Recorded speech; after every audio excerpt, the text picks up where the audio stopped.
first exercise in Chapter 2. We're illustrating the law of multiple proportions.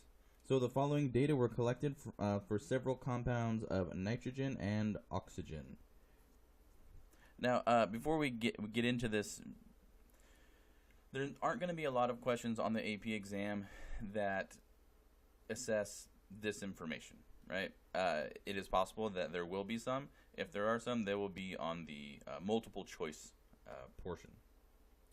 But what's more important here is your ability to look at the numbers and use the numbers, your critical thinking skills, right? Your ability to problem solve. And so one of the things that you would want to do in this situation is look at the data that's been given to you.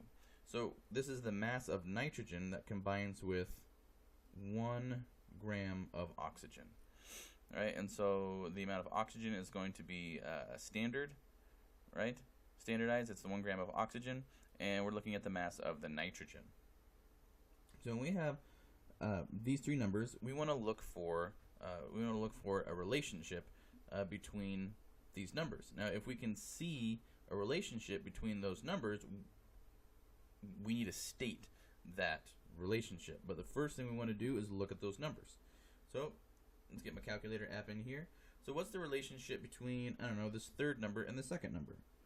Let's go 0.8750 divided by 0.4375 is 2. Right? So this is a doubling. Right? That's a doubling.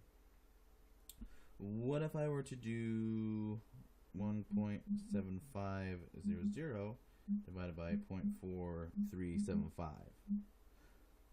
This is a quadrupling.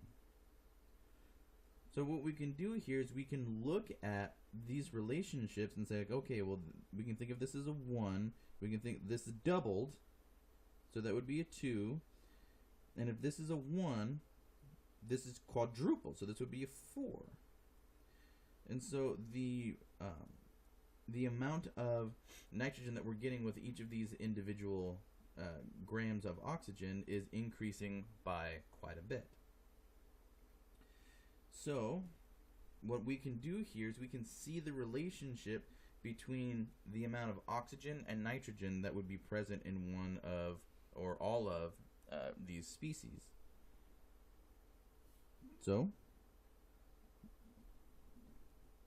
1 to 1, right? That's your 1 to 1. That's compound C. What about compound B? That'd be your NO2. Right there. And then you guessed it, an NO4 would be your substance A.